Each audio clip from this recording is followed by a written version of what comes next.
Nagpur, CMS Nagpur और Shivaji science college Nagpur, इनके संयुक्त में lecture series on Indian astronomy, इस कार्यक्रम में मैं doctor Vinod Khedkar, doctor M K Umathe college Nagpur की ओर से यहाँ पर सभी मान्यवरों का मैं स्वागत करता हूँ।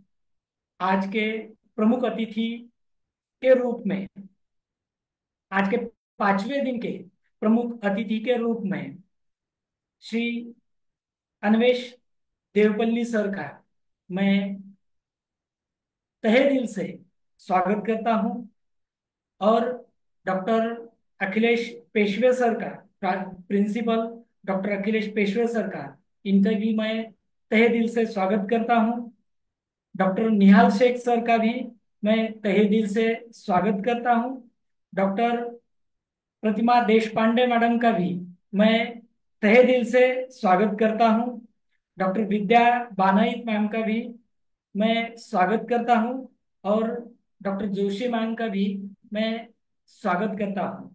आज के 5वें दिन के प्रमुख अतिथि के रूप में Shri Anvesh Devpalli sir, research scholar, department of Vedanta Jyotish, Kavi कुलगुरु संस्कृत विश्वविद्यालय रामटेक, मैं इनका हमारे सभी कॉलेज की ओर से फिर से एक बार उनका स्वागत करता हूं। और उनका संक्षिप्त में मैं परिचय देना चाहता हूं। श्री अन्वेष देवापल्ली सर, इनका बीटेक इंफॉर्मेशन टेक्नोलॉजी में उन्होंने किया है। एमए वेदांत ज्योतिष सर है। MBA human research and marketing में उन्होंने कंप्लीट किया है। और अभी पीएचडी उनका कवि कुलगुरु कालिदास विश्वविद्यालय से अभी वो पीएचडी कर रहे हैं। उनका एक्सपीरियंस बीते 15 सालों से वो मैथमेटिक्स पढ़ा रहे हैं। सर कृष्णा यजुर्वेदा के स्कॉलर स्टूडेंट भी है। सर सॉफ्टवेयर डेवलपर है। सर गेट क्वालिफाई भी है।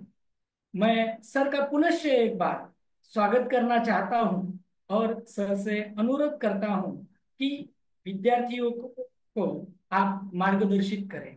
सर का टॉपिक है interaction with the astronomy of the world और मॉडर्न इरा एस्ट्रोनॉमी। मैं सर से अनुरोध करता हूं कि हमारे विद्यार्थियों को आप मार्गदर्शित करें।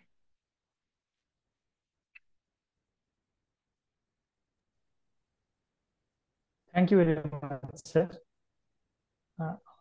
मेरा ऑडियो क्लियर है क्या? थोड़ा कंफर्म जी हाँ करेंगे। सर। जी हाँ, जी हाँ। ओके, थैंक यू जी। श्रीकंठम सगुणम समस्त जगतां कर्तारमीशं गुरुं भूतो यानल सूर्य पवन व्योमात्ममूर्तिं विभुं नित्यानंदमयोऽपि यो गिरिजया सार्धं प्रजावृद्धये मायायोगमुपैति तं शिवकरं वन्दे शिवं श्रेयसे। सभायै नमः। श्री गुरुभ्यो नमः। Sir, can I share my screen? Yes, yes, yes, sir. Just 1 second. Okay, Banait, thank madam?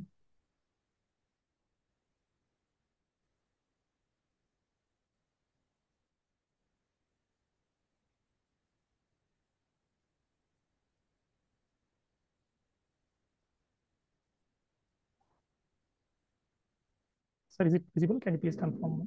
Yes sir. Okay, thank you. So आज मेरा टॉपिक है मॉडर्न एरा एस्ट्रोनॉमी के रिलेटेड। उसको स्टार्ट करने से पहले एक्चुअली जो सीरीज चल रहा है वो इंडियन एस्ट्रोनॉमी के ऊपर चल रहा है। बहुत लोग कहते हैं कि ये शास्त्र है, शास्त्र को इंडियन क्या है, वेस्टर्न क्या है, चाइनीज क्या है, सब कुछ एक ही है। लेकिन आज का ग्लोबलाइजेशन का जमाना अलग है। जब हम 1000 2000 साल पहले जाएंगे उस समय की स्थिति अलग थी। हर जगह अलग अलग, मतलब वहां के लोगों ने अपने ही शक्ति से उस शास्त्र को डेवलप किया। बाद में जैसे बाकी दुनिया से परिचय हुआ, ग्लोबलाइजेशन हुआ, तब हर जगह का कम्युनिकेशन हो पा रहा था। तो सभी शास्त्रों का एकत्र करना, एक रूप में उसका डेवलपमेंट करना, ये शुरू हुआ। तो हम अगर हमारा इंडियन एस्ट्रोनॉमी का शुरुआत देखेंगे वेदों से लेकर, वेद में कहते हैं सूर्य आत्मा जगतस्थस्तुषश्च चंद्रमा मनसो जातः अग्निर्नः पातु कृत्तिकाः प्रजापते रोहिणी वेतु पत्नी। ऐसे नक्षत्र ग्रहों के बारे में, उनके क्या प्रॉपर्टीज है, कैरेक्टरिस्टिक्स है, इसके बारे में अच्छा डिस्कशन हुआ था। लेकिन बाद में जब ये इंडिपेंडेंटली डेवलप हुआ, जैसे कि सूर्य सिद्धांत, सिद्धांत शिरोमणि इत्यादि ग्रंथों में जो बताए हैं बात, ऐसे समय में अगर हमें इंडियन एस्ट्रोनॉमर्स के नाम बताना है तो ज्यादातर आर्यभट्टा से भास्कराचार्य तक ही हम बता पाते हैं। आर्यभट्टा है, वराहमिहिर है, ब्रह्मगुप्त है, भास्कराचार्य है। लेकिन भास्कराचार्य के बाद अचानक तब तक जितने पेस से, जितना अच्छा गति से वो डेवलप हुआ था, बाद में वो स्लो हो गया। उसका रीजन एक तो ये हो सकता है कि जैसे अरेबियंस और यूरोपियंस का हमला हुआ इंडिया पे, तो ये शास्त्र का डेवलपमेंट कम हो गया। लेकिन आज फिर से हमारे लोग, फॉर एग्जाम्पल सत्येंद्र नाथ घोष, हरगोविंद खुराना, ऐसे लोग फिर से शुरू किए। आज हम इंटरनेशनल लेवल पे अच्छे से स्थिति में है एस्ट्रोनॉमी में। फिर से ऐसे पुराना गोल्डन एज आना चाहिए। तो बीच में जो गैप आया था, उस गैप में पहले कहाँ रुक गया, उसके आगे क्या डेवलपमेंट हुआ, उसके बारे में आज मैं डिस्कस करना चाहता हूँ। और ये डिस्कशन जो डेवलपमेंट है वो मेनली तीन तरह के डेवलपमेंट है। एक मैथमेटिकल, दूसरा फिजिक्स, तीसरा टेक्नोलॉजी। इन तीनों में जो डेवलपमेंट्स हुए, जो नया मेथड्स या नया डिवाइसेस बनाए गए, उससे एस्ट्रोनॉमी का क्या हेल्प हुआ, स्पेशली इंडियन एस्ट्रोलॉजी और हमारा धर्मशास्त्र को क्या हेल्प हुआ, इस विषय पर आज मैं डिस्कस करने जा रहा हूँ। सबसे पहले कुछ मैथमेटिकल कॉन्सेप्ट से मेरा डिस्कशन शुरू करता हूँ। ये कॉन्सेप्ट आप देखे होंगे, जो भी बच्चे 11th स्टैंडर्ड से मैथ्स पढ़ के आते हैं उनको ये मालूम होगा, shifting of origin. Coordinate geometry में हम जनरली ऐसे करते हैं कि ज्योमेट्री को यूजिंग अलजेब्रा सीखते हैं। ज्योमेट्री को अलजेब्रा से कैसे सीखना? फॉर एग्जाम्पल, आप पहला ग्राफ देखिए। उस ग्राफ में एक एक्स एक्सिस है, वाई एक्सिस है और 3 पॉइंट्स है, उससे एक ट्रायंगल बनाया। वो 3 पॉइंट्स, वहां एक पॉइंट है 6,4। इसका मतलब क्या है? 6,4 पॉइंट है, इसका मतलब 6 units distance from the Y axis, 4 units distance from the X axis. ये हम बता रहे। दूसरा पॉइंट 8,2 एक पॉइंट है, इसका मतलब वो पॉइंट वाई एक्सिस से 8 यूनिट्स डिस्टेंस में है, एक्स एक्सिस से 2 यूनिट्स डिस्टेंस में है।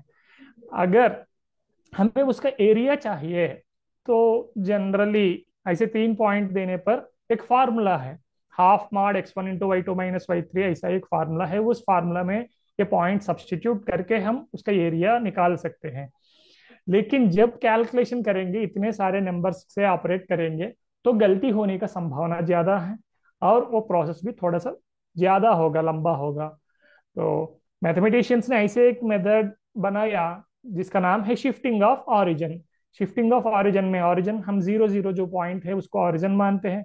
ऐसे किया, वो कोऑर्डिनेट एक्सिस को खींच के जहां 2, 2 है, वो 0, 0 वाला ट्रायंगल को वैसे ही पकड़ के एक्सिस को उसमें बिठा दिया। मतलब अभी 2, 2 पॉइंट जहां था वहां ऑरिजिन आ गया, मतलब 2, 2 पॉइंट के जगह 0, 0 आ गया। वैसे ही बाकी पॉइंट्स भी, एक्स एक्सिस में 2 यूनिट्स गए, वाई एक्सिस के नजदीक 2 यूनिट्स गए, तो हर जगह हमने 2, 2 माइनस किया, तो 6, 4 बन गया 4, 2, और 8, 2 बन गया 6, 0। इससे क्या बेनिफिट है? पहले ये ऑब्जर्व करिए, हमने ट्रायंगल को कुछ भी डिस्टर्ब नहीं किया, ट्रायंगल का कोऑर्डिनेट्स चेंज हुए। और दूसरा, ट्रायंगल को डिस्टर्ब नहीं करने के कारण उसका साइड्स का लेंथ या साइड्स के बीच में जो एंगल्स हैं उसमें भी कोई अंतर नहीं आया। इसका मतलब ट्रायंगल का एरिया में बिल्कुल चेंज नहीं है। तो जो फार्मूला हमने पहले यूज किया, सेम फार्मूले से अभी हम कर सकते हैं। अगर सेम फार्मूला ही यूज करना है तो इतना काम करना क्यों? अभी देखिए, ऐसे चेंज करने के बाद 3.0 हो गए, केवल 3 कोऑर्डिनेट्स ही बचे हैं। जीरो से मल्टीप्लाई करना या एडिशन करना बहुत इजी है, तो इसलिए हमें यहाँ एरिया फाइंड आउट करना बहुत इजी हो जाएगा। रिजल्ट सेम होगा लेकिन कैलकुलेशन वाला पार्ट इजी हो गया। ये एक कॉन्सेप्ट है शिफ्टिंग ऑफ ऑरिजिन। अभी हम नेक्स्ट मैथमेटिकल कॉन्सेप्ट पे चलेंगे। एलिप्स। एलिप्स को हम संस्कृत में या हिंदी में दीर्घवृत्त कहते हैं। इसको ऐसे कह सकते हैं कि एक सर्कल को ऐसे खींचा है, एक्सपेंड किया, तो वो एलिप्स बनता है। एलिप्स में जनरली सर्कल में एक सेंटर होता है, सेंटर से किसी भी पॉइंट का डिस्टेंस सेम होता है।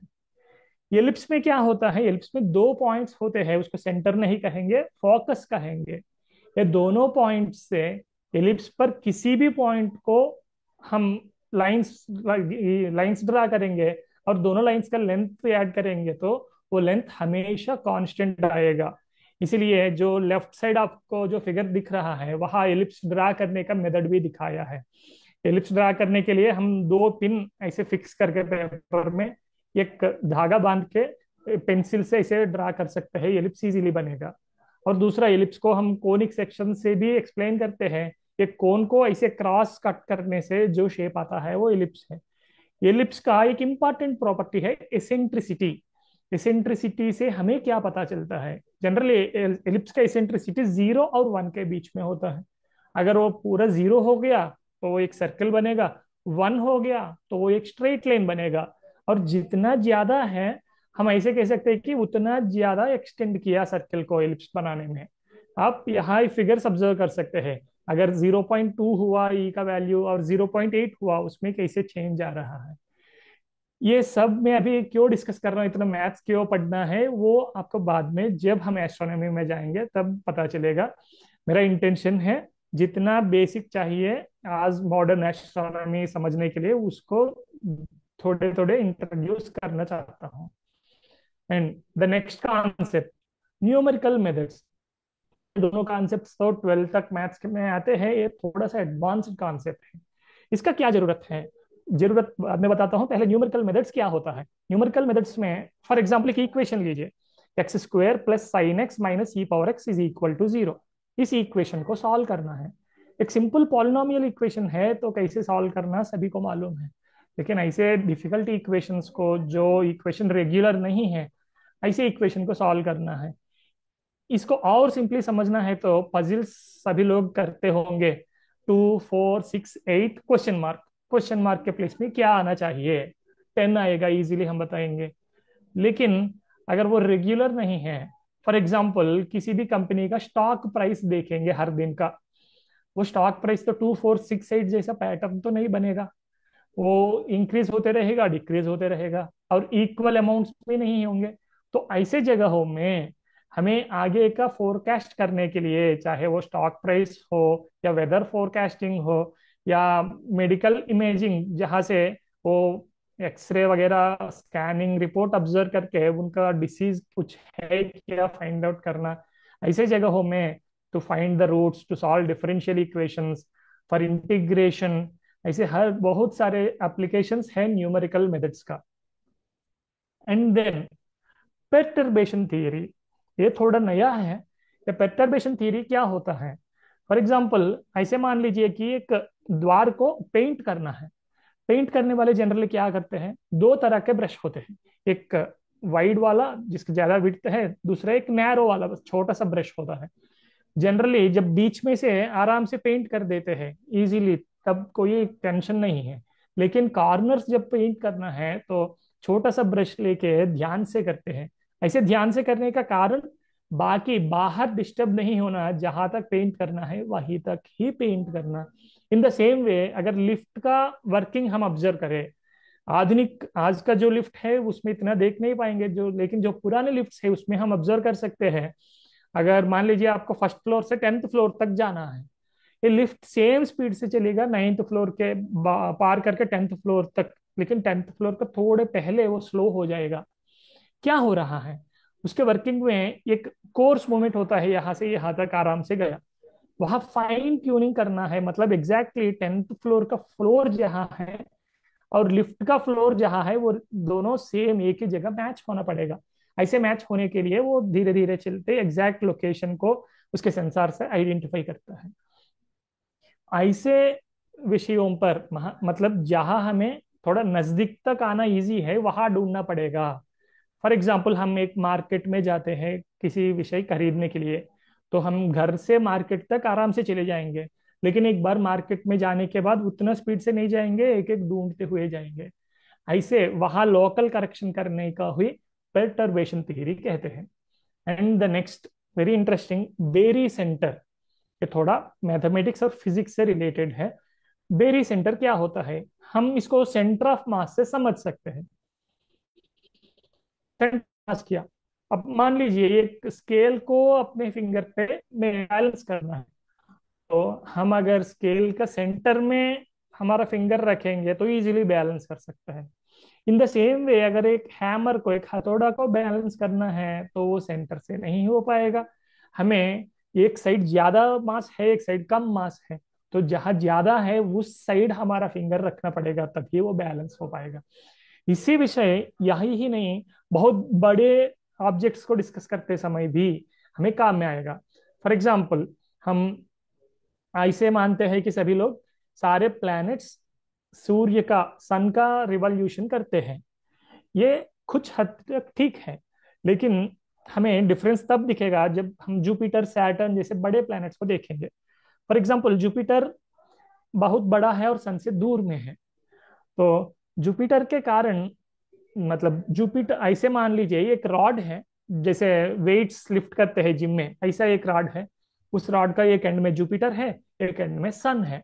तो उसका सेंटर ऑफ मास जनरली वहां जुपिटर नहीं है, कोई छोटा सा प्लेनेट मर्क्यूरी जैसा होता है, तो सेंटर ऑफ मास दूसरे साइड जहां सन है वहां होगा। लेकिन जब जुपिटर जैसा थोड़ा बड़ा विषय आता है दूसरा साइड, तो सेंटर ऑफ मास सन से थोड़ा बाहर निकल के आ जाता है।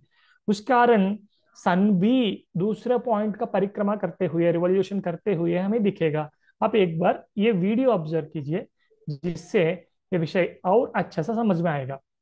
ये वीडियो में सन का मूवमेंट कैसा है 1923 से लेकर ऐसे एक एक साल बढ़ाते हुए सन का पोजीशन कैसे चल रहा है वो दिखा रहा है। ऑब्जर्व कीजिए, सन मैक्सिमम वही की वही जैसे वूबल जैसे दिख वो चल रहा है, लेकिन बीच बीच में थोड़ा बड़ा सर्किल, मतलब थोड़ा ज्यादा रेडियस लेके घूम रहा है। उस समय में एक्चुअली हो क्या रहा है, यहाँ ऑब्जर्व कीजिए। 1951 में हमारा पोजीशन दिखा रहा है, एक साइड जुपिटर है, एक साइड सैटर्न है। दो जो सबसे बड़े प्लैनेट्स है, वो दोनों अलग अलग साइड्स होने के कारण उन दोनों का ग्रेविटेशन बैलेंस हो गया। तो सन का रिवॉल्यूशन जो है खुद का अपने ही, वो वही का वही वो चल रहा है, ज्यादा दूर नहीं। लेकिन अगर दोनों एक साइड आ जाते हैं तो सन ज्यादा रेडियस लेके घूमेगा। अब यहाँ ऑब्जर्व कीजिए 1981 में क्या हो रहा है।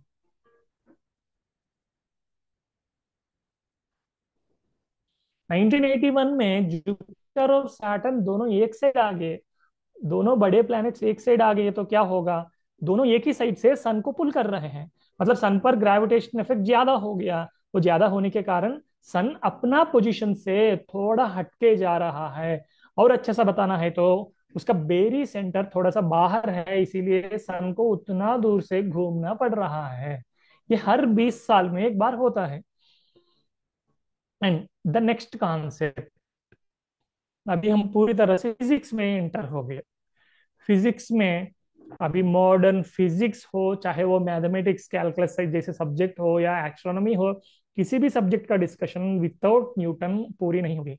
न्यूटन ने बहुत बढ़िया काम किया फिजिक्स में।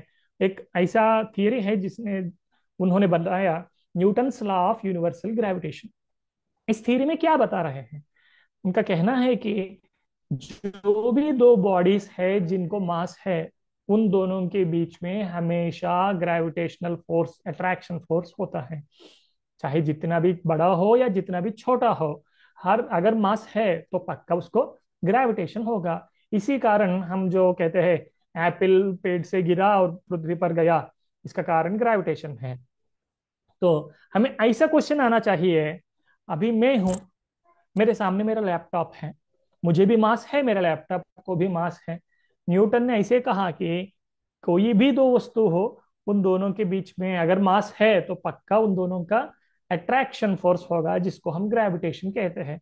तो वो लैपटॉप को और मेरे बीच में अट्रैक्शन होना चाहिए, तो लैपटॉप आके मुझसे चिपकना चाहिए, लेकिन ऐसा नहीं हो रहा है। लैपटॉप ही नहीं, आपके बाजू में आपका फ्रेंड बैठता है, तो अब दोनों को मास है, तो दोनों को एक साथ चिपकना चाहिए। जैसे एप्पल गिर के पृथ्वी पर गिर रहा है, वैसे ही जो वस्तु हमें साथ में दिख रहे हैं वो सारे वस्तु भी हमें चिपकना चाहिए, लेकिन ऐसा क्यों नहीं हो रहा है? यहाँ जो न्यूटन ने बताया, यहाँ फार्मूला आप देख सकते हैं, m1 m2 इन दोनों पर डिपेंड होता है और r पर डिपेंड होता है। m1 m2 masses of the bodies and r is the distance between the bodies. यहाँ जितना बड़ा मास है उतना ज्यादा ग्रेविटेशन है, और जितना ज्यादा डिस्टेंस है उतना कम ग्रेविटेशन है।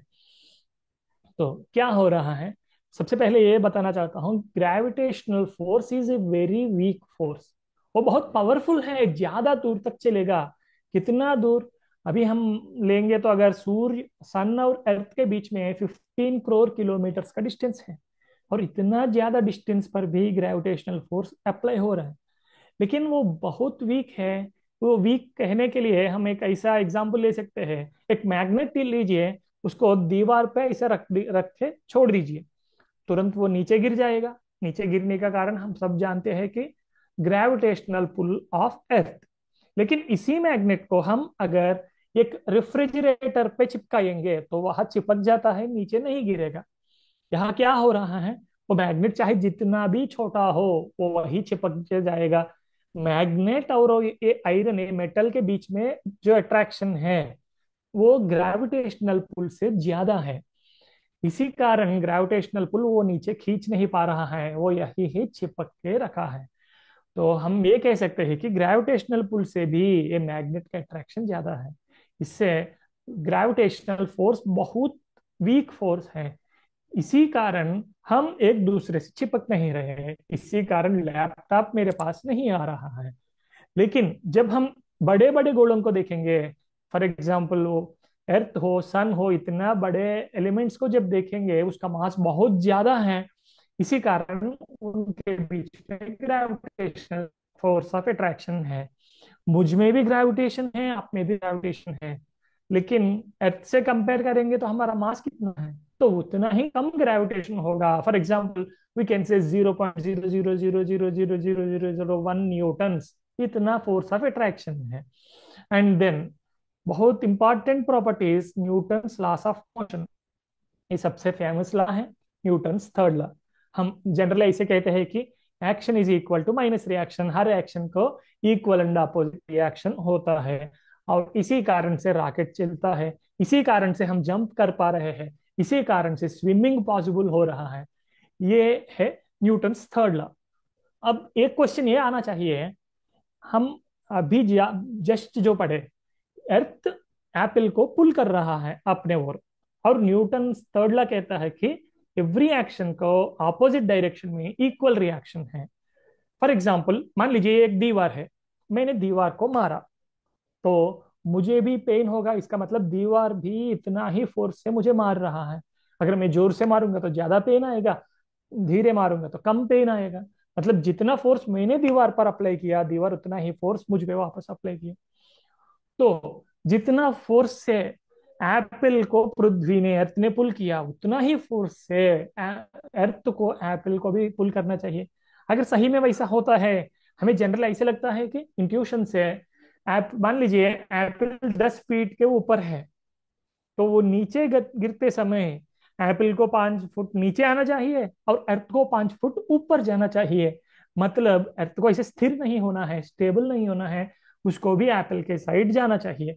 अगर एक बाल ऊपर से गिरता है या कोई आदमी ऊपर से नीचे छलांग मारता है, तो अर्थ को भी उस डायरेक्शन में चलना चाहिए, लेकिन ऐसा क्यों नहीं हो रहा है?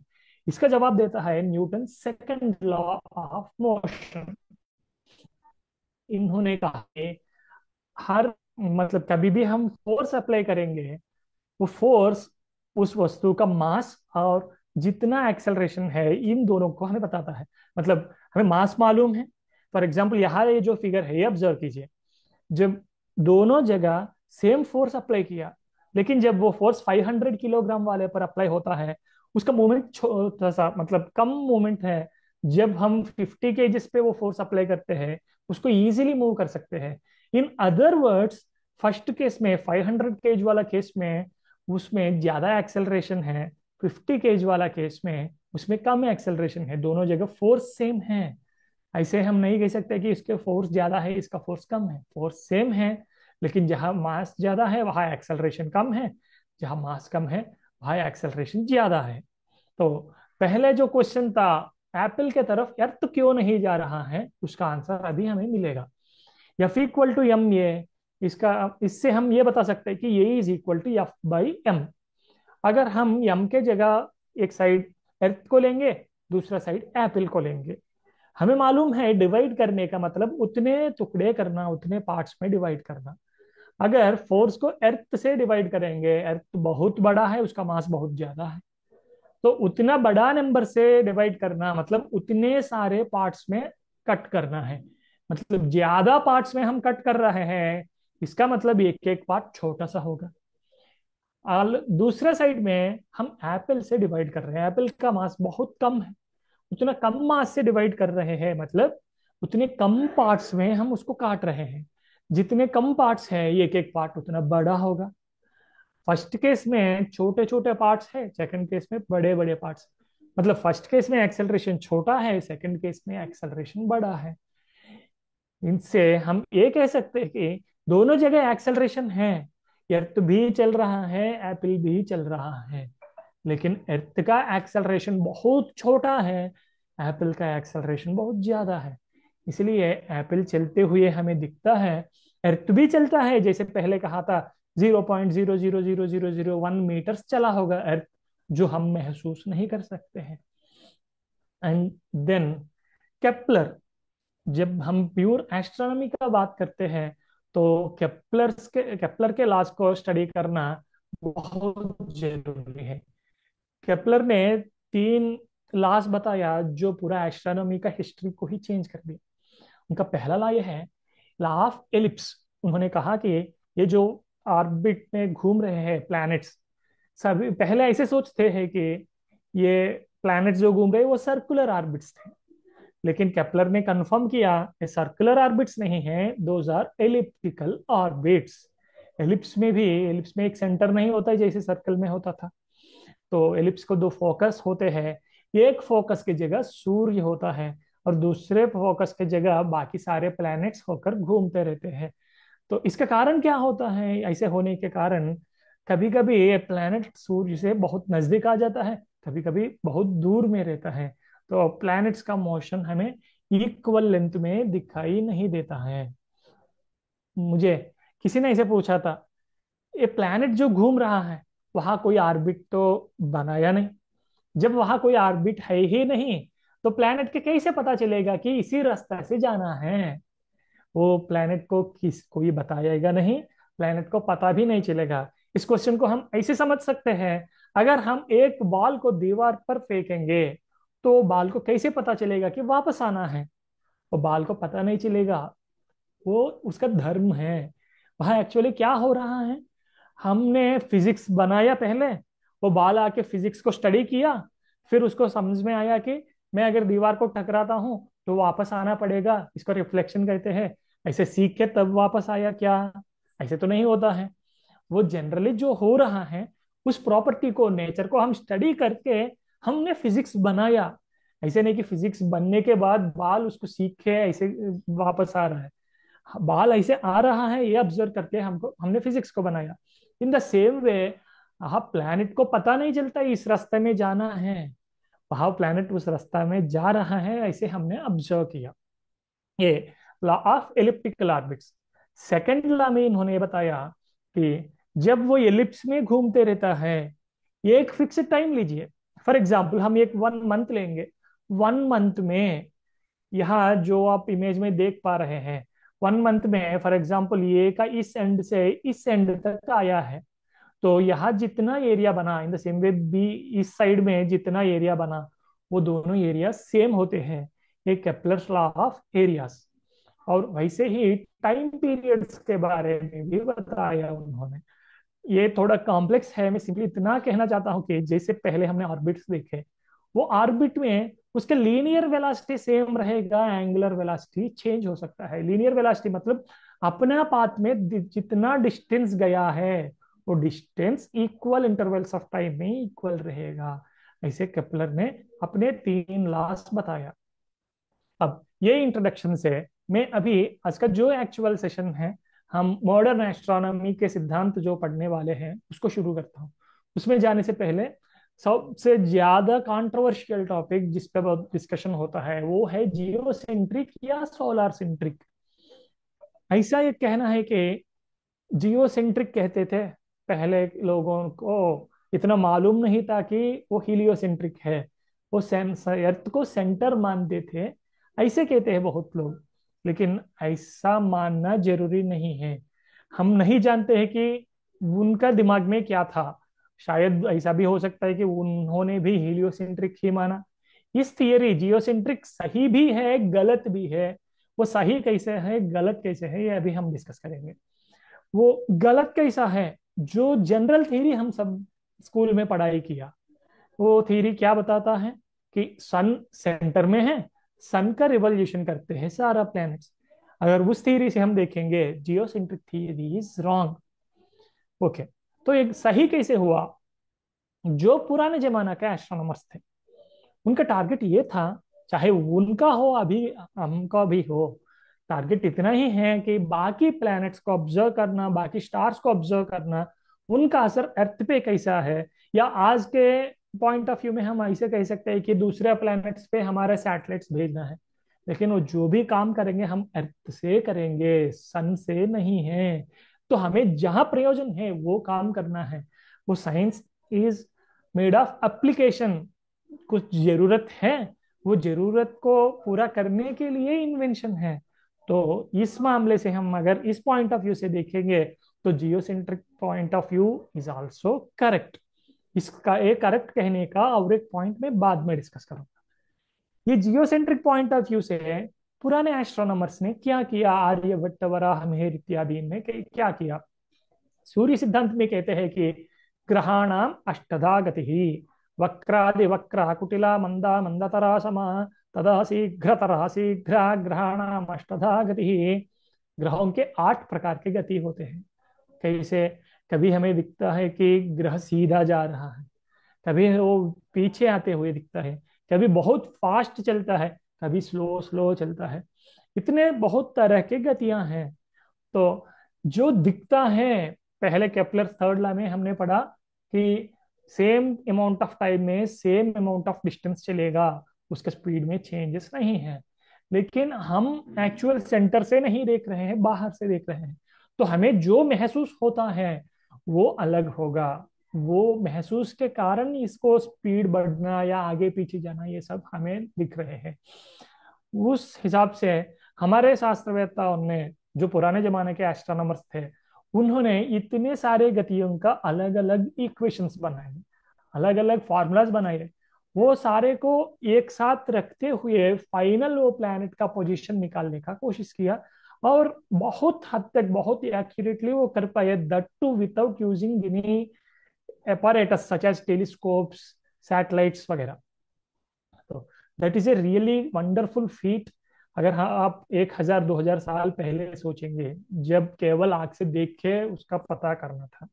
ये हो गया जियोसेंट्रिक का। अभी हीलियोसेंट्रिक का देखते हैं। जैसे मैंने जियोसेंट्रिक का बताया, ये गलत भी है सही भी है। इन द सेम वे हीलियोसेंट्रिक सही भी है गलत भी है। सही कैसा है?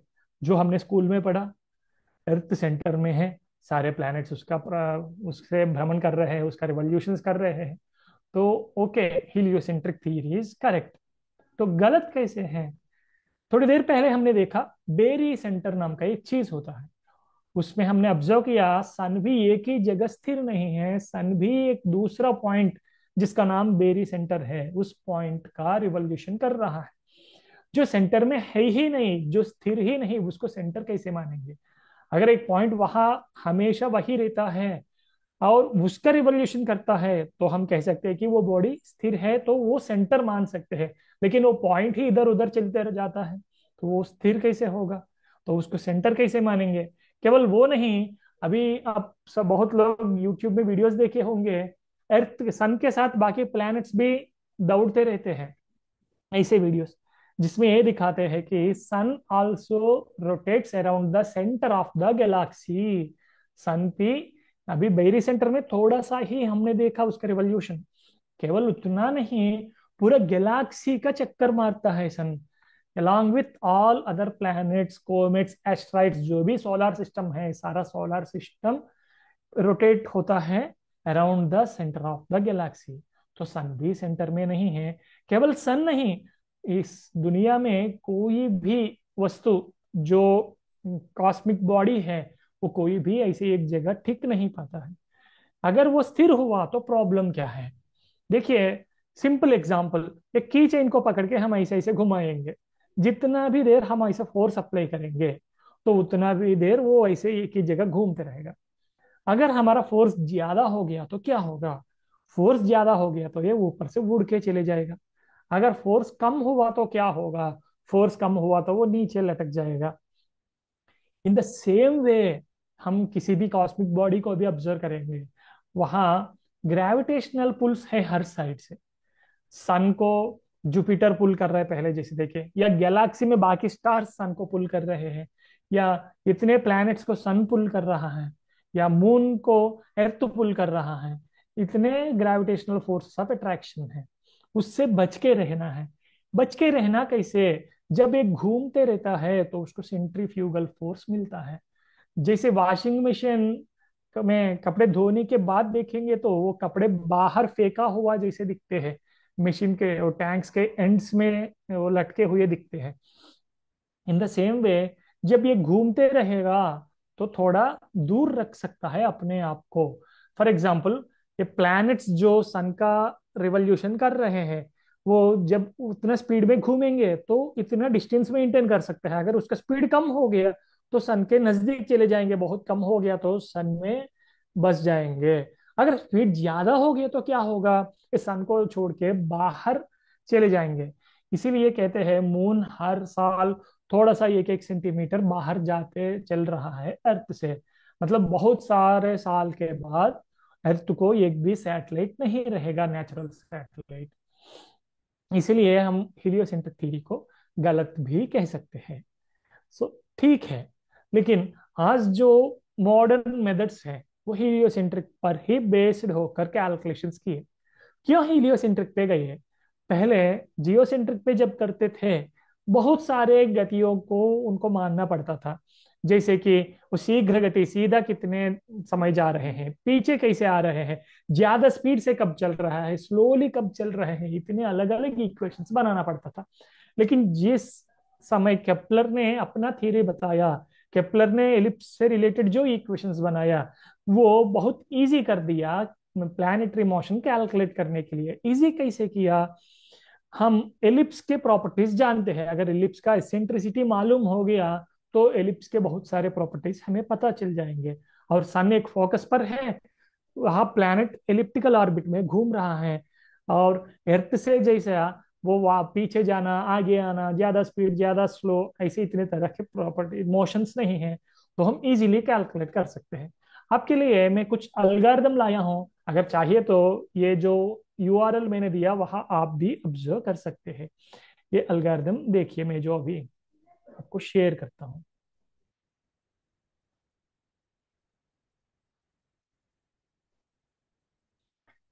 एक सिंपल सा अलगारिदम है, बहुत ज्यादा एक्यूरेट नहीं है, लेकिन नॉर्मल समझने के लिए, एंट्री लेवल के लिए बहुत इफेक्टिव है।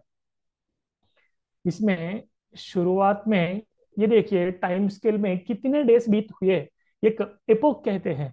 उस टाइम से, मतलब स्टार्टिंग टाइम जब से इन्होंने कैलकुलेशन शुरू किया, उस टाइम से अभी जिस टाइम का हमें प्लैनेट्स चाहिए उस टाइम तक कितना टाइम बीत गया, वो टाइम कैलकुलेशन पहले किया। वो टाइम कैलकुलेशन के बाद यहाँ जो कर रहे हैं वो ऑर्बिटल एलिमेंट्स कहते हैं। ये ऑर्बिटल एलिमेंट्स होते क्या है?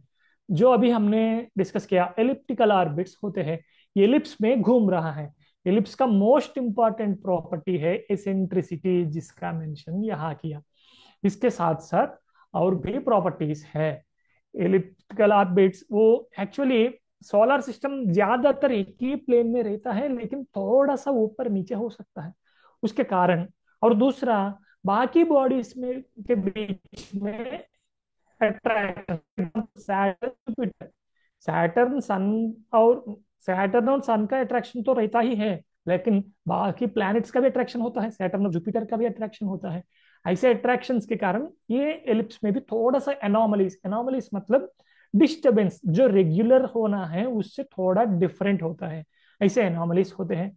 उसके रिलेटेड कुछ एलिमेंट्स, 6 एलिमेंट्स इन्होंने बनाया, और उन 6 एलिमेंट्स का वैल्यूज हर एक प्लैनेट का कितना होगा वो कैलकुलेट किया, उसके वैल्यूज नीचे दिए।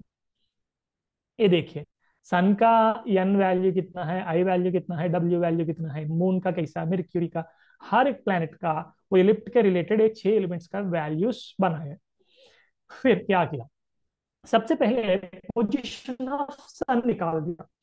पोजीशन ऑफ सन निकालना इजी है, डायरेक्टली अर्थ के हिसाब से वो निकाल सकते हैं।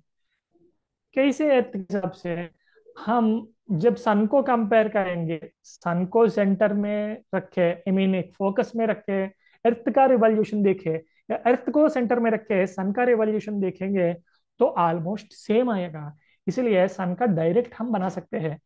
तो इन्होंने क्या किया, सन का रिवॉल्यूशन करने से पहले यहाँ देखिए एसेंट्रिसिटी का एक फार्मूला दिया, इसके बारे में बाद में आएगा, पहले सन के फार्मूलाज दे दिया है। सन के फार्मूला, सन का वैल्यू आने के बाद यहाँ देखिए एसेंट्रिसिटी का फार्मूला दिया। हमने जो न्यूमेरिकल मेथड्स के बारे में पहले सीखा, न्यूमेरिकल मेथड्स में क्या देते हैं, ऐसे कठिन इक्वेशंस जिसको नॉर्मल मेथड से सॉल्व करना इजी नहीं है, ऐसे इक्वेशंस को सॉल्व करते हैं। यहाँ हमें एसेंट्रिसिटी निकालना है कोई भी ऑर्बिट का। एसेंट्रिसिटी निकालने के लिए इन्होंने एक इक्वेशन बनाया। इस इक्वेशन में देखिए दो वेरिएबल्स है, ई नॉट और ई वन।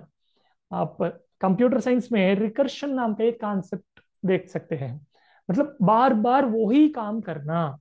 यहाँ क्या हो रहा है, मान लीजिए हमारे पास एसेंट्रिसिटी का वैल्यू कुछ 0.55 आया है, तो लेकिन हमें पक्का नहीं है, जैसे मैंने बताया एनॉमली थोड़ा सा डिस्टरबेंस होता है, तो वो 0.55 एग्जैक्ट है कि नहीं हमें मालूम नहीं है। तो यहाँ क्या किया, ई नॉट के जगह 0.55 डाल के एक वैल्यू निकाला, वो हो गया E1।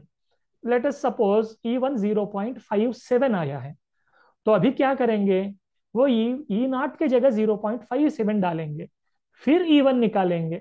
मान लीजिए अभी E1 का वैल्यू 0.56 आया, तो क्या करेंगे, ई नॉट के जगह 0.56 रखेंगे, तो अभी मान लेते हैं कि 0.563 आया, फिर जीरो, यहाँ 0.563 रखेंगे तो E1 का और एक वैल्यू आएगा। मतलब ऐसे करते करते थोड़ी समय के बाद हमें बहुत लेस एरर का वैल्यू हमें मिलेगा, जिसको हम एग्जैक्ट एसेंट्रिसिटी मान सकते हैं। वो कभी एग्जैक्ट नहीं होगा, हमें जितना एक्यूरेसी चाहिए उतना एक्यूरेसी हम इस मेथड से पा सकते हैं। और ये न्यूमेरिकल मेथड का और एक बढ़िया एग्जाम्पल है, जो हम पंचांग में तिथि नक्षत्र ये सब देखते हैं, तिथि का एंड समय पंचांग में देते हैं। वो एंड समय देने के लिए पुराने मेथड्स है बहुत सारे, लेकिन उस मेथड में क्या होता है, थोड़ा सा एक्यूरेसी का इश्यू होता आता है। और नक्षत्र का चरण जब हम कैलकुलेट करते हैं, जनरली ऐसे करते हैं कि लोग नक्षत्र का स्टार्टिंग टाइम एंडिंग टाइम को 4 से डिवाइड करके चरण का वैल्यूज कैलकुलेट करते हैं, लेकिन न्यूमेरिकल मेथड्स को यूज करके ज्यादा क्विक आंसर्स ला सकते हैं, and at the same time ज्यादा एक्यूरेट आंसर्स लाना भी संभव है। अभी एसेंट्रिसिटी होने के बाद मून का वैल्यू इन्होंने निकाला। मून का वैल्यू निकालना, सन का वैल्यू जैसे निकाला वैसे ही मून भी अर्थ से डायरेक्टली रिलेटेड है। बाकी प्लैनेट्स जो है वया सन रिलेटेड है, वो सन का रिवॉल्यूशन कर रहे हैं, हम अर्थ पे देख रहे हैं। फॉर एग्जाम्पल जुपिटर का कैलकुलेशन चाहिए, सन से हमें जुपिटर का करना पड़ेगा, मार्स का चाहिए सन से मार्स का करना पड़ेगा, लेकिन मून और सन डायरेक्टली अर्थ से रिलेटेड है, तो मून और सन का हम डायरेक्टली भी कर सकते हैं। एंड देन अभी हर एक जो भी प्लैनेट है मून के साथ साथ उन सब का भी वैल्यूज बना दिया। वो सारे वैल्यूज जो अभी हमें आए वो दूसरे कोऑर्डिनेट सिस्टम में आते हैं। उसको जनरली जो हमें मालूम है कोऑर्डिनेट सिस्टम, कार्टेशियन सिस्टम जो कहते हैं, ये एक्स वाई जेड, उस सिस्टम में कन्वर्ट करने का फॉर्मूला दिया। यहाँ स्पेस में हम 3D में एक्स वाई जेड का कोऑर्डिनेट्स, यहाँ एच इसलिए लिया कि इसका मतलब हीलियोसेंट्रिक, सन को सेंटर मान के सन से जो वैल्यू है उसका वैल्यू हम यहाँ निकाल रहे हैं। यहाँ हमें अर्थ का वैल्यू नहीं है, मतलब सन प्लैनेट को तो मिलेगा। उसका वैल्यू निकालने का फार्मूला हमें पता चल गया, तो हम सन से किसी भी प्लैनेट का वैल्यू बता सकते हैं। उसके साथ साथ मून के बारे में कुछ एक्स्ट्रा पर्टर्बेशन करके दिया। पर्टर्बेशन के बारे में मैंने पहले भी बताया, जो बाकी के अट्रैक्शन के कारण कुछ डिस्टरबेंस आते हैं। मून तो मेनली अर्थ के सराउंडिंग घूम रहा है, लेकिन सन इतना बड़ा होने के कारण वो मून को भी थोड़ा सा डिस्टर्ब करता है। तो मून का ऑर्बिट में थोड़ा सा चेंजेस आते हैं। इन चेंजेस के कारण मून को ज्यादा करेक्शंस करना पड़ता है। वो करेक्शंस का कुछ फार्मूला इन्होंने दिया। एक्चुअली ये बहुत कम है, इसका एक्यूरेसी थोड़ा सा ठीक ठाक है। और बढ़िया एक्यूरेसी चाहिए तो हमें और ज्यादा, ऐसे फॉर एग्जांपल कहने के लिए, मून के लिए 15,000 इक्वेशन सॉल्व करने के बाद, 15,000 करेक्शंस अप्लाई करने के बाद एग्जैक्ट वैल्यू हमें मिलेगा। तो in the same way perturbations of Jupiter, Saturn, Uranus, इनका भी परटर्बेशन दिया। इनको स्पेशली देने का क्या कारण है? बाकी सारे ग्रहों का भी परटर्बेशंस होते हैं, लेकिन जुपिटर, सैटर्न, यूरेनस जो है ये सबसे बड़े प्लैनेट्स हैं हमारे सोलर सिस्टम में। इतने बड़े प्लैनेट्स होने के कारण और वो एक दूसरे को समीप में होने के कारण उनके बीच में ग्रेविटेशनल फोर्स ऑफ अट्रैक्शन ज्यादा होता है। और वो जब एक दूसरे के नजदीक में आते हैं, एक दूसरे का ऑर्बिट को ज्यादा डिस्टर्ब करते हैं। इसलिए उनमें भी कुछ करेक्शंस करना पड़ेगा। ये ठीक है। अभी हमें सोलार सेंट्रिक, हीलियोसेंट्रिक प्लैनेट्स पता चले। मतलब हमें ऐसे पता चल गया कि अगर हमें मार्स को देखना है तो 30 डिग्री एंगल में देखो, आपको मार्स मिल जाएगा, मार्स दिखेगा। लेकिन सन के ऊपर से देखना पड़ेगा। सन के ऊपर हम कैसे देखेंगे? देखना नहीं। मान लीजिए मंगलयान एक लॉन्च करना है यहाँ से, हम सन पर जाके सन से तो लॉन्च नहीं करेंगे, अर्थ से लॉन्च करना पड़ेगा। तो उसका कैसे होगा? उसका करेक्शन जो हमने पहले सीखा, शिफ्टिंग ऑफ ऑरिजिन, उससे हमें इसका सॉल्यूशन मिल जाता है। शिफ्टिंग ऑफ ऑरिजिन में हमने क्या किया, वो पॉइंट्स जो है वो पॉइंट्स वही थे, लेकिन ऑरिजिन को दूसरा जगह, एक्सिस को हमने शिफ्ट कर दिया दूसरा जगह। उससे क्या हुआ, वो पॉइंट्स का कोऑर्डिनेट्स चेंज हुआ।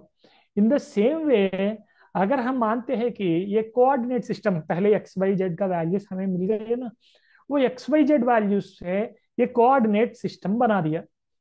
उसमें हर एक प्लैनेट के वैल्यू जो मिल गए, उन वैल्यूज को हमने यहाँ प्लॉट किया। वो प्लॉट करने के बाद एक्चुअली पहले हीलियोसेंट्रिक पे आया था, इसलिए मैंने सन को सेंटर में लिया, सन को ओरिजिन में लिया। लेकिन हमारा टारगेट है जियोसेंट्रिक ऑर्बिटल्स, जियोसेंट्रिक पोजीशंस चाहिए। तो सन को सेंटर नहीं करेंगे, हम अर्थ को सेंटर करते हुए देखेंगे। इसके लिए क्या करना है, इन द सेम वे जैसे हमने शिफ्टिंग ऑफ ऑरिजिन से बाकी पॉइंट्स का कोऑर्डिनेट्स चेंज कर दिया, इन द सेम वे ये ट्रांसलेशन ऑफ एक्सिस, वो एक्सिस को पकड़ के सन से अर्थ पर लाएंगे। मतलब ऑरिजिन अर्थ को मैच होगा, ऐसे शिफ्ट करेंगे। जब हमने ऐसा शिफ्ट कर दिया, यहाँ देखिए, पहले 6-4 था जुपिटर का पोजीशन, अभी 4-2 हो गया। पहले सन का पोजीशन 0-0 था, वो अभी -2 हो गया। तो बहुत सिंपल, जस्ट एक वैल्यू को माइनस या प्लस करने से हमें अर्थ का वैल्यूज भी पता चल जाएंगे। तो यहाँ हमें solar centric theory, heliocentric theory apply करने के द्वारा हमें पहले ऑर्बिटल एलिमेंट्स को यूज करके हीलियोसेंट्रिक पोजीशंस इजीली आ गए, और हीलियोसेंट्रिक पोजीशंस आने के कारण जियोसेंट्रिक पोजीशंस केवल एक नंबर ऐड करने से मिल गया है। यहाँ आप ऑब्जर्व कीजिए, केवल सन का पोजीशन इन्होंने ऐड किया हीलियोसेंट्रिक को, हीलियोसेंट्रिक को ऐड करने के बाद हमें जियोसेंट्रिक कोऑर्डिनेट्स मिल गए हैं। ये इतना इजी हो गया। केवल ये नहीं, इससे और भी बेटर एप्लीकेशंस है। बहुत सारे काम को इसने इजी कर दिया। कैसे काम? मान लीजिए कल जाके मार्स पर एक कॉलोनी बन गया इंसान का, वहां बहुत सारे इंसान रहने लगे। अभी हम जैसे यूएस जाके वापस आते हैं, वहां यूएस एक टूरिस्ट वीजा पे गए, 1 महीना वहां घूम लिया, फिर वापस घर तो आना है, तो वहां से एक फ्लाइट लेंगे, घर आ जाएंगे। इन द सेम वे मार्स पे गया, 5-10 साल वहां बिताया, अभी घर आने का इच्छा हुआ है, तो घर कैसे आएंगे? घर आने के लिए जब हम यहाँ से अर्थ से मार्स पे गए, तो हमें पता था कि अर्थ से देखेंगे तो मार्स कहाँ है, तो उस डायरेक्शन में इस मिशन को लॉन्च किया। लेकिन अभी हमें मार्स से अर्थ में आना है, तो हमें ये पता करना कि मार्स से देखेंगे तो अर्थ कहाँ है, इसका पोजीशन हमें पता करना है। तो ज्यादा टेंशन होने की जरूरत नहीं, इतना ज्यादा कैलकुलेशंस करने की जरूरत नहीं। अगर पहले जो सिस्टम था, पुराना जो सिस्टम था, उससे करेंगे तो हर वैल्यूज, हर सिस्टम मतलब हर प्लेनेट का वो कितना आगे जा रहा है, कितना पीछे जा रहा है, कभी स्पीड से जा रहा है, कभी स्लो हो रहा है, इतने सारे वैल्यूज निकालना पड़ता था। लेकिन आज का जो सिस्टम है, हमने पहले हीलियोसेंट्रिक वैल्यूज बनाया, वो हाँ, ये जो अर्थ का वैल्यूज आने के लिए सन का coordinates according to Earth add किया, अभी सन का coordinates according to Mars add करेंगे, बाकी सारे वैल्यूज सेम होंगे। केवल ये जो फाइनल एडिशन है, इतना चेंज करने के बाद हमें मार्स पर कैसे प्लैनेट्स दिखेंगे वो पता चल जाएगा। तो मार्स से भी हम कोई मिशन लॉन्च कर सकते हैं। अगर हमें मार्स से जुपिटर पे मिशन लॉन्च करना है, अर्थ से वो ज्यादा दूर पड़ रहा है, तो हम आराम से मार्स से कर सकते हैं। एंड देन ये एक वीडियो ऑब्जर्व दोस्तों, क्या कीजिए। आपको पता है साइंटिस्ट मून और अर्थ के बीच के डिस्टेंस को कैसे मेजर करते हैं, या फिर अर्थ के ओशन में आने वाली टाइड्स को साइंटिस्ट पहले से ही कैसे प्रिडिक्ट कर देते हैं? साल 1961 में अपोलो 11 मिशन के दौरान नील आर्मस्ट्रॉन्ग मून पर कदम रखने वाले पहले व्यक्ति बने। इसी दौरान एस्ट्रोनॉमर्स ने मून के सरफेस पर कॉर्नर रिफ्लेक्टर मिरर को प्लेस किया। इस मिरर पर किसी भी डायरेक्शन से लाइट को डालो, लाइट उसी डायरेक्शन में वापस आ जाएगी। इसी मिरर के थ्रू साइंटिस्ट मून और अर्थ के बीच के डिस्टेंस को लेजर लाइट से पता लगा पाते हैं, और इससे ही अर्थ की रोटेशन स्पीड और ओशन में आने वाली टाइड्स का पता चलता है। तो जैसे ही वीडियो में बताया, हम सब जानते हैं कि अपोलो मिशन से नासा ने बहुत लोगों को मून पर भेजा है, और सब कह सकते हैं कि सबसे पहला इंसान जो मून पे अपना पैर लगाया वो है नील आर्मस्ट्रांग। उनके बाद उनके साथ ही गए थे बज ऑल्ड्रिन। वहां एक इंटरेस्टिंग कहानी है। जब नील आर्मस्ट्रांग वाला मिशन चल रहा था, तो नील आर्मस्ट्रांग को ऑटो पायलट को ओवरराइड करना पड़ा था। इसका रीजन क्या था? एक्चुअली जब उनका मिशन वहां जा रहा था, एक प्रॉब्लम आया। वो प्रॉब्लम यह है कि नील आर्मस्ट्रांग ने जब मून के बहुत नजदीक पे उनका डिवाइस गया था, तो उन्होंने ऑब्जर्व किया कि जहां लैंड होने वाले हैं उस जगह में बहुत गड्ढे हैं, क्रैटर्स कहते हैं ना मून पर, वो क्रैटर्स थे। उनको लगा कि यहाँ लैंड होना सेफ नहीं है, कुछ भी वो प्रॉब्लम हो सकता है। और दूसरा, लैंड होंगे तो भी वापस वहां से लॉन्च होना, रिटर्न जाने के लिए वो डिफिकल्ट होगा। तो उनको वो ऑटो पायलट को ओवरराइड करके खुद का कंट्रोल में लेके कुछ किलोमीटर आगे ले जाके लैंड करना पड़ा था। इसका रीजन क्या है ऐसे प्रॉब्लम आने का? इसका रीजन ये है कि इतना एक्यूरेट वैल्यू उनको उस टाइम में मालूम नहीं था। वो तो बहुत बढ़िया था, कुछ किलोमीटर ही डिफरेंस आना। मून 4 लाख किलोमीटर, लगभग 3,84,000 किलोमीटर के डिस्टेंस में है। उतना डिस्टेंस में रहते हुए 2-3 किलोमीटर के डिफरेंस में जाना बहुत बढ़िया बात है। लेकिन तब भी और ज्यादा एक्यूरेसी के लिए इन्होंने एक ऐसा काम किया जो पेटर्बेशन कैलकुलेशन का भी पहले बताया था। मून का 15,000 इक्वेशन सॉल्व करना है बताया था, उसमें हेल्प करने वाला एक चीज है रेट्रो रिफ्लेक्टर। एक ऐसा मिरर है जो एक्स वाई जेड जैसे हम देखते हैं 3 परपेंडिकुलर प्लेन्स का मिरर है। इससे ऐसे होता है कि आप कहीं से भी देखिए, आपको अपना चेहरा दिखेगा। अगर जनरल मिरर को हम साइड से देखेंगे तो हम दिख नहीं पाएंगे, लेकिन इस मिरर पे हम कहीं से भी देखेंगे। इसमें क्या होता है, आप लाइट एक डायरेक्शन में उस पर फोर्स उस पर डालेंगे तो उसका रिफ्लेक्शन एग्जैक्ट डायरेक्शन में, मतलब वो सोर्स जहां था उसी सोर्स पे रिफ्लेक्शन भी आएगा। इसके कारण इसको यूज करके मून का एग्जैक्ट डिस्टेंस कितना है ये निकाल पाए। कैसे? एक अर्थ पे एक ऑब्जर्वेटरी से मून को टारगेट करके एक लेजर बीम छोड़े थे। वो लेजर बीम मून पर गया, ये रेट्रो रिफ्लेक्टर पर गिरा और वहां से रिफ्लेक्ट हुआ, रिफ्लेक्ट होकर फिर यही सेम ऑब्जर्वेटरी में रिसीव हुआ। वो जाके वापस आने में कितना टाइम है ये कैलकुलेट किया, और टाइम वेलोसिटी ऑफ लाइट तो पहले ही मालूम था, तो हमें वेलोसिटी पता चल गया, टाइम पता चल गया। इन दोनों को यूज करके मून का एग्जैक्ट डिस्टेंस इतना एग्जैक्ट है कि 1 मिलीमीटर तक एग्जैक्टली बता सकते हैं, इतना एक्यूरेसी निकाल पाए। उससे टाइडल इफेक्ट, जो समुन्द्र में लहर आते हैं उन पर क्या असर है इसके बारे में बता पाए, अर्थ के रोटेशन पर जो असर है उसके बारे में बता पाए, और मून का एग्जैक्ट मोशन को ऑब्जर्व कर पाए। इतने बहुत अच्छे एप्लीकेशंस हुए ये रेट्रो रिफ्लेक्टर के कारण। एंड देन अभी तक हम फिजिक्स और मैथमेटिक्स का जो एप्लीकेशंस है वो डिस्कस करते आ रहे थे, उसके साथ साथ एक्चुअली इसमें मैं ज्यादा नहीं जा रहा हूँ। जो टेक्निकल एडवांटेजेस है, जो टेक्नोलॉजिकल एडवांसेस है, उससे हमें क्या मिला। अभी बहुत सारे सैटेलाइट्स भेजे गए हैं। ऐसे फॉर एग्जांपल हम जो इंडिया ने भेजा, ऐसे कुछ सैटेलाइट्स देखेंगे तो आर्यभट्टा, इनसैन, जी सैट, ऐसे सैटेलाइट्स अर्थ को रोटेट करते हुए हमें वातावरण का या कम्युनिकेशन का ऐसे बहुत एप्लीकेशंस दे रहे हैं। केवल अर्थ का ही नहीं, हम मून को सैटेलाइट्स भेजे, वीनस को सैटेलाइट्स भेजे, मार्स पर सैटेलाइट्स भेजे। आज वॉयेजर 1 और 2 वो तो सोलर सिस्टम को पार करके बाहर भी निकल गए। इतना अच्छा टेक्नोलॉजी है आज का।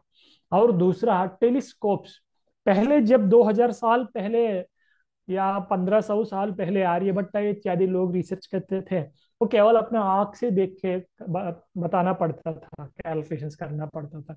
लेकिन आज टेलीस्कोप्स आए, टेलीस्कोप से हम इजीली ऑब्जर्व कर सकते हैं। इतना बेटर टेलीस्कोप्स आए हैं जिसको हम प्रोग्राम कर सकते हैं, जिससे फोटोज ले सकते हैं। और टेलीस्कोप को अगर हम हमारे घर से धरती पर से देखेंगे तो थोड़ा सा एयर पोल्यूशन, लाइट पोल्यूशन और एटमॉस्फेयर इसका डिस्टरबेंस है। तो बाद में स्पेस में टेलीस्कोप्स भेजे, वहां से देखेंगे तो और बढ़िया, कोई भी डिस्टरबेंस नहीं है और अच्छा सा व्यूज और ज्यादा डेप्थ जा पा रहे हैं। ये ऑप्टिकल टेलीस्कोप्स हो गए। बाद में रेडियो टेलीस्कोप्स का शुरुआत हुई। रेडियो टेलीस्कोप्स आए जिससे रेडियो वेव्स वो कैप्चर करके ब्लैक होल्स, वार्म होल्स इत्यादि का भी इन्वेंशन कर पा रहे हैं। इतने बहुत सारे बेनिफिट्स हुए टेलीस्कोप से। और टेलीस्कोप्स के कारण हमारे जो शास्त्रों में बताए गए, फॉर एग्जाम्पल आर्द्रा नक्षत्र के बारे में बताए। आर्द्रा वो रेड कलर होता है, उसको बीटल जूस नाम है, वो आज एक डाइंग स्टार कह सकते हैं। शायद वो फ्यूचर में कभी या ऑलरेडी हो गया हो सकता है कि वो ब्लैक होल बनेगा। तो या रोहिणी है, चित्रा है, इन नक्षत्रों के बारे में जो प्रॉपर्टीज हमें वेदों में कहा गया है उसका वैलिडेशन भी टेलीस्कोप्स के कारण हम कर पा रहे हैं। एंड देन रोवर्स, ये टेलीस्कोप्स और सैटेलाइट से भी बहुत बढ़िया आविष्कार है जो डायरेक्ट उस प्लैनेट पर जाके वहां रिसर्च कर रहा है या वहां से कोई मटेरियल लेके हमें भेज रहा है। जैसे कि स्पिरिट रोवर हो गया, क्यूरियासिटी है, परसेवरेंस है। ऐसे रोवर्स मार्स पे गए, चंद्र पे गए। अभी चंद्रयान में हमारे लोगों ने भी एक रोवर भेजा, 14 दिन पर काम करके वहां पानी का अन्वेषण किया था। ये रोवर्स भेजने से वहां का स्थिति कैसे है ये भी समझ में आया। यहाँ कुछ ऐसे विषय भी हमें पता चला। फॉर एग्जाम्पल इंडियन एस्ट्रोलॉजी में शुक्र ग्रह को सौंदर्य से मैप किया। क्योंकि वो सबसे, अभी हम आकाश में ऑब्जर्व करेंगे तो सन और मून ये तो बहुत बड़े दिखते हैं, उन दोनों को छोड़ के जो सबसे ज्यादा ब्राइट दिखता है वो शुक्र ग्रह है, वीनस है। तो इतना ब्राइट जो वीनस दिख रहा है वो उसको सौंदर्य से, हैप्पीनेस से हमारे लोगों ने जोड़ दिया। लेकिन जब एक रोवर गया, रशियंस ने एक रोवर भेजे थे शुक्र पर, वो वहां जाने के बाद 1 घंटा भी वहां टिक नहीं पाया। उसका वातावरण इतना भयानक था, वहां एसिड रेन्स होते हैं वहां, वो बहुत सारे वॉल्कनोस है, इतना सारा प्रेशर है। तो वहां जाने के बाद एक्चुअल क्या है ये पता चला, 1 घंटा भी टिक नहीं पाया। लेकिन उसने इमेजेस भेजा, नरक नरक को अगर रूप है तो हम कह सकते हैं कि वो शुक्र ग्रह ही नरक हो सकता है, वैसा ही दिखेगा, इतना भयानक विषय है वो। लेकिन हमें उस समय में इतना ही ज्ञान था कि शुक्र ज्यादा लाइट को रिफ्लेक्ट कर रहा है, वो इतना ब्राइट है, तो उसको ब्यूटी और हैप्पीनेस से रिलेट किया। एंड देन इससे और एक बहुत इंटरेस्टिंग चीज का एक रिलेशन हमारे वेदों से ऐसे कर सकते हैं, ये बता सकते हैं कि अरुंधति नक्षत्र विवाह आदि कार्यक्रमों में अरुंधति दर्शन करवाते हैं। वशिष्ठ और अरुंधति इनको आदर्श दाम्पत्य के रूप में वधू वरों को दिखाता है। लेकिन आज जब हम टेलीस्कोप से ऑब्जर्व कर पाएंगे, हमें पता चला कि वो एक बाइनरी स्टार सिस्टम है। जनरली हम स्टार्स और प्लैनेट्स को कंसिडर करते हैं और इतना पढ़ते हैं कि एक प्लैनेट स्टार का परिक्रमा करता है, रिवॉल्यूशन करता है। लेकिन बाइनरी स्टार्स ऐसे होते हैं जिनको ये एक दूसरे को परिक्रमा करता है, दोनों एक साथ चलते रहते हैं। यहाँ केवल यहाँ जो मैंने दिखाया मिजर, मिजर मतलब वशिष्ठ, और अलकर अरुंधति होती है।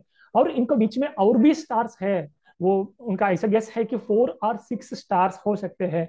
और अभी थोड़ा कंफ्यूजन है, अभी भी इतना पक्का कह नहीं पा रहे कि वो एक्चुअली रोटेशन कैसे कर रहे हैं। लेकिन इतना अंदाजा हम लगा सकते हैं, जो वेदों में हमें स्पेसिफिकली उन्हीं 2 स्टार्स को दिखा रहे हैं और वो दोनों स्टार्स एक ही सिस्टम के हैं। तो उस समय में बिना किसी टेलीस्कोप या बिना किसी एपरेटस के इतना कुछ ये लोगों ने समझ पाए। And और भी कुछ जो आविष्कार हुए, discovery of cosmic bodies such as asteroids. Asteroids से एस्ट्रॉइड्स को भी हम ट्रेस कर पा रहे हैं। जो भी एस्ट्रॉइड 1 किलोमीटर से बड़ा है उसको आज के टेक्नोलॉजी से हम इजीली ट्रेस कर पा रहे हैं। और कोमेट्स जो वुर्ट क्लाउड में एकदम सोलर सिस्टम के एंड पे रहता है, उसको हम अभी उसका ट्रेस कर पा रहे हैं। और बहुत दूर में जो स्टार्स रहते हैं, पहले सीरियस ऐसे या बीटल ज्यूस जैसे जो स्टार्स जो बहुत नजदीक है या जो बहुत बड़े थे, ऐसे स्टार्स को ही हम आइडेंटिफाई कर पाते थे। लेकिन बहुत सारे दूर के भी स्टार्स को हम टेलीस्कोप्स वगैरह यूज करके आज आइडेंटिफाई कर पा रहे हैं।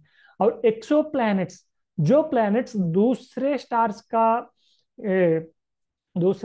रिवॉल्यूशन करते हैं, ऐसे प्लैनेट्स को ऑब्जर्व कर पा रहे हैं, जिनसे शायद अगर फ्यूचर में ऐसा टेक्नोलॉजी बना जिससे आज हम यहाँ से एक मिशन वो बाहर वाला स्टार को पहुंचने वाला भेज सके, तो कुछ जब सन भी एक रेड जेंट बन जाएगा, जब अर्थ पर कोई जीव का संभावना ही नहीं रहेगा, शायद मानव को वहां भेजकर ये मतलब लाइफ को वहां कंटिन्यू कर पाएंगे। ये एक ऐसा सोच है। और ये भी बता पा रहे हैं डॉपलर इफेक्ट, जो फिजिक्स में पहले मुझे डिस्कस करना था। डॉपलर इफेक्ट जिससे हमें ये पता चलता है कि कोई लाइट जब हमारे साइड आता है या हमसे दूर चले जाता है, वो लाइट का फ्रीक्वेंसी बदलता है, जिसको हम रेड शिफ्ट या ब्लू शिफ्ट, उसका कलर थोड़ा अलग दिखता है। उससे ये कह पा रहे हैं कि एंड्रोमेडा गैलेक्सी और हमारा मिल्की वे गैलेक्सी ये दोनों टकराने वाले हैं कुछ सालों बाद, कुछ मतलब बहुत सालों बाद। और इसे ये भी कह पा रहे हैं कि यूनिवर्स इज एक्सपैंडिंग। इतने सारे आविष्कार हुए।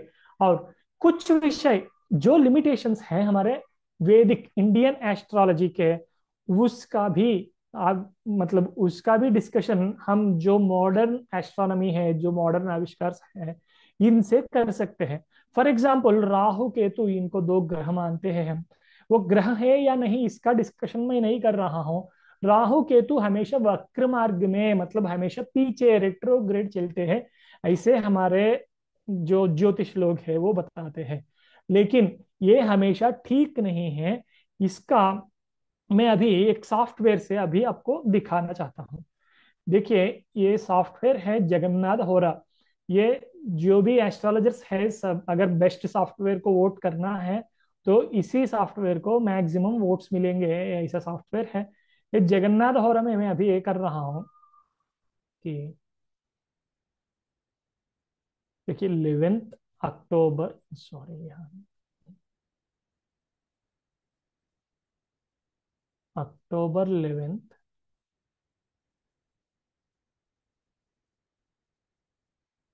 2022। यहाँ ये ऑब्जर्व कीजिए, राहु का वैल्यू 20, 21, 16, अक्टूबर 11, 2022 में राहु का पोजीशन है 20, 21, 16। अभी हम अक्टूबर 17 का देखेंगे।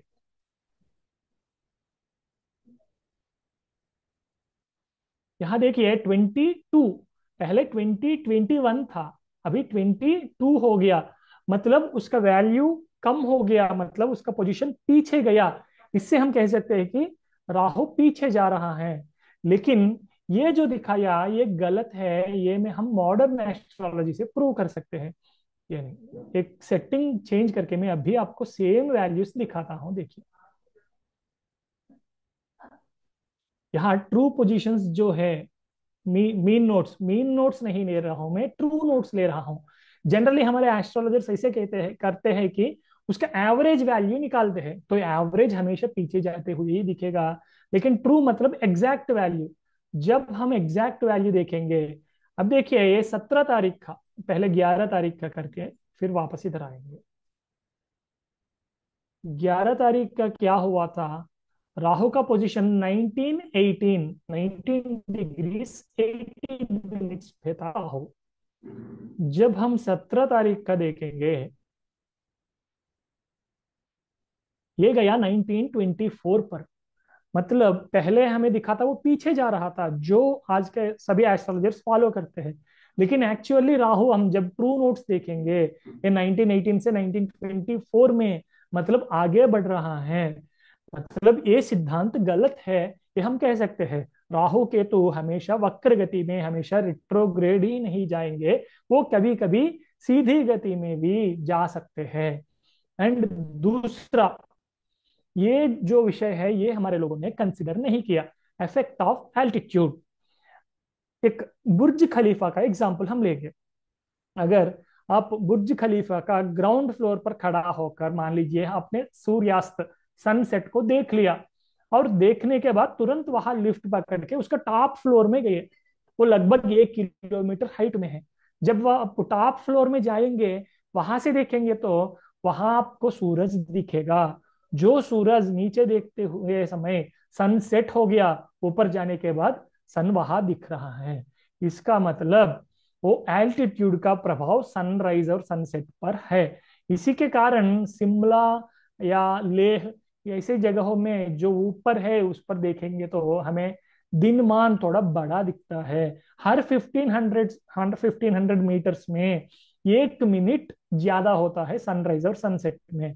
मतलब पूरा ड्यूरेशन ऑफ डे में 2 मिनट्स ज्यादा होते हैं।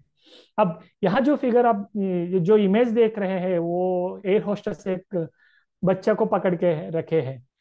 वो बच्चा एरोप्लेन में जाते हुए पैदा हुआ।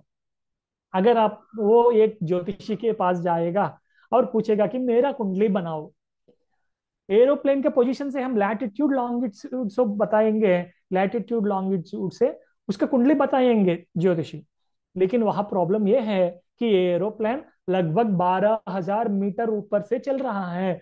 मतलब लगभग 8 मिनट्स पहले सूर्योदय होता है उन लोगों को, 8 मिनट्स बाद में सूर्यास्त होता है। मतलब 16 मिनट उनका दिनमान बढ़ गया है। 16 मिनट बढ़ गया मतलब पूरा उनकी कुंडली ही बदल जाएगी।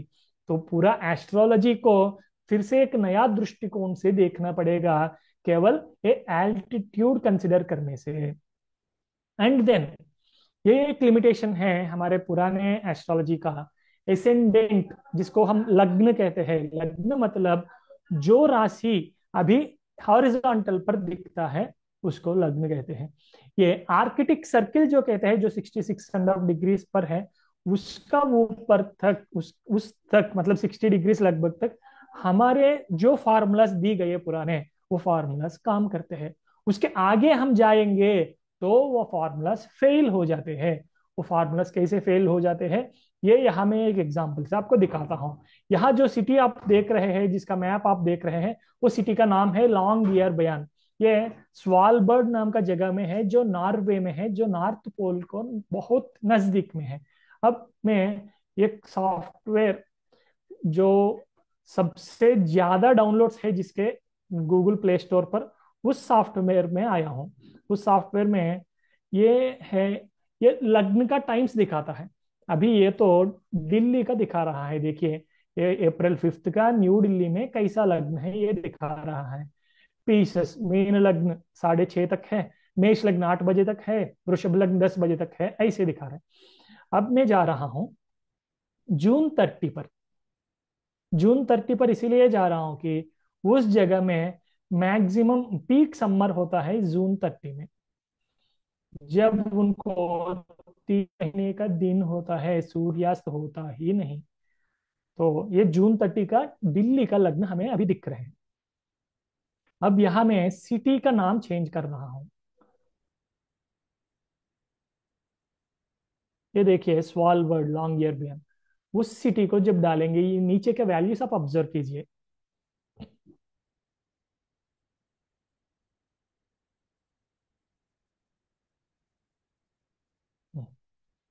इंटरनेट की थोड़ा स्लो था। अब ऑब्जर्व कीजिए, पहले अच्छे से टाइम दिखाता था 6:30, 8, 10 बजे ऐसे, लेकिन अभी इसको क्या हो गया देखिए। इन्होंने हमारे एंशियंट फार्मूलास यूज करके लग्न निकालने का ट्राई किया, लेकिन जब हम पोल्स के तरफ जाएंगे वो यहाँ फेल हो गया।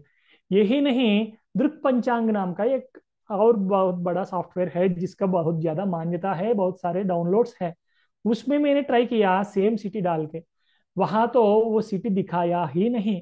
मतलब उन्होंने इतना सावधान लिया कि वो जो ऊपर के सिटीज है, 60 डिग्रीज के ऊपर के सिटीज है, वो सिटीज को एंटर ही नहीं किया। मतलब उस सिटीज का कैलकुलेशन कर, मतलब ऐसे प्रॉब्लम आने से खुद को बचा लिया। अब जो जगन्नाथ और है, इसमें भी चेक करके देखते चलिए। मैं यही सिटी अभी यहाँ डाल रहा हूँ, पहले डेट चेंज कर रहा हूँ, जून 30। जून 30 ये सिटी का नाम है।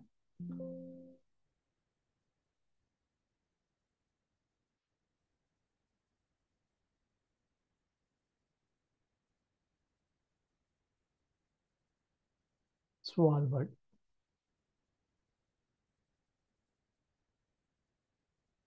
अब यहाँ देखिए, मैं जब पंचांग ओपन करता हूँ इस सॉफ्टवेयर में, यहाँ ऑब्जर्व कीजिए 13, 13, 13, 13, हर प्लैनेट, हर गौ मतलब हर चौगड़िया सब कुछ 13 दिख रहा है।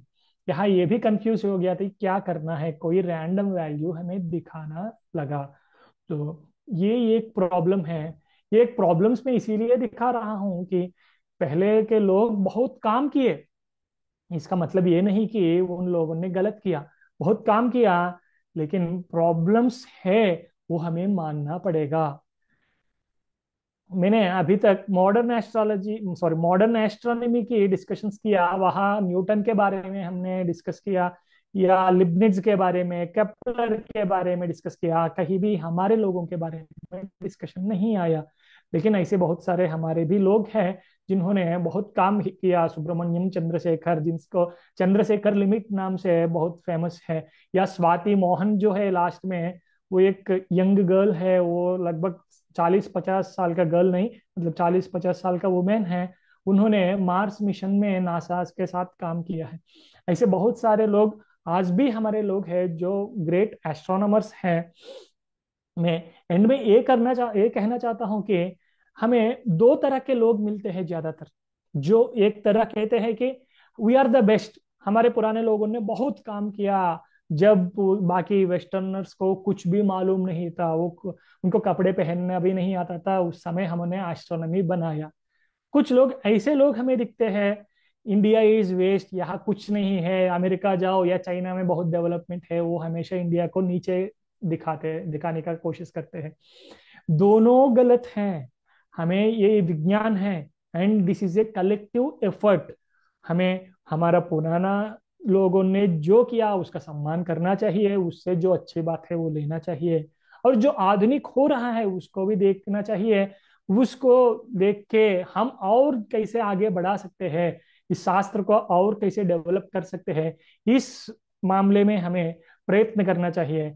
जब हम इंडियंस स्पेशली, जिसका इतना बढ़िया हिस्ट्री है, आज फिर से उस डायरेक्शन में हम मॉडर्न का जो डेवलपमेंट है उसको लेकर अपना प्रयत्न करेंगे, कुछ नया खोज करेंगे, नया इन्वेंशंस करेंगे, तो हम फिर से विश्वगुरु डेफिनेटली बनेंगे, इंडिया सभी के दुनिया का टॉप में होगा। ऐसे एक दिन आएगा, ये आशा करते हुए मैं अभी ये सेशन एंड करता हूँ। मुझे ये अब तक मेरे वाणी सुनने के लिए आप सभी को बहुत बहुत धन्यवाद। स्पेशली जिन्होंने मुझे अवसर दिया है, उनको स्पेशल थैंक्स। नमस्कार। जय हिंद।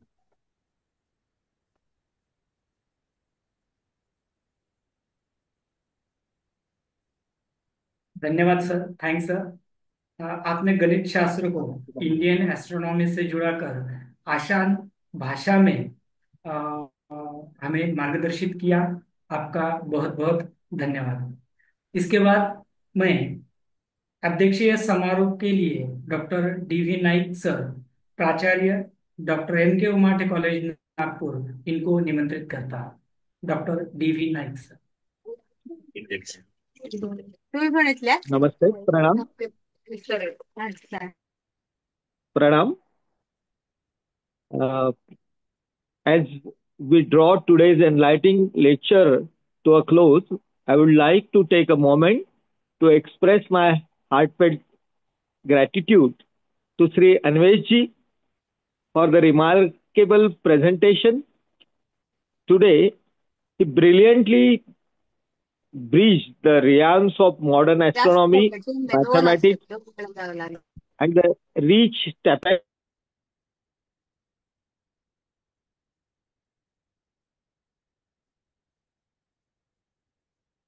सर, आवाज बंद झाला आपला.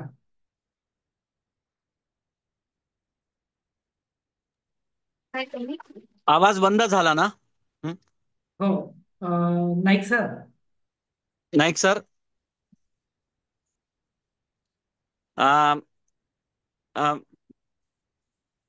Hello Naik sir. हॅलो. हाँ, हेलो हेलो हा सर, हेलो हाँ हा हा येतोय. हेलो. बोला. हा बोला सर, येतोय आवाज. अच्छा, ये तो है ना. हो. Hello everyone. हा सर, बोला ना. हाँ,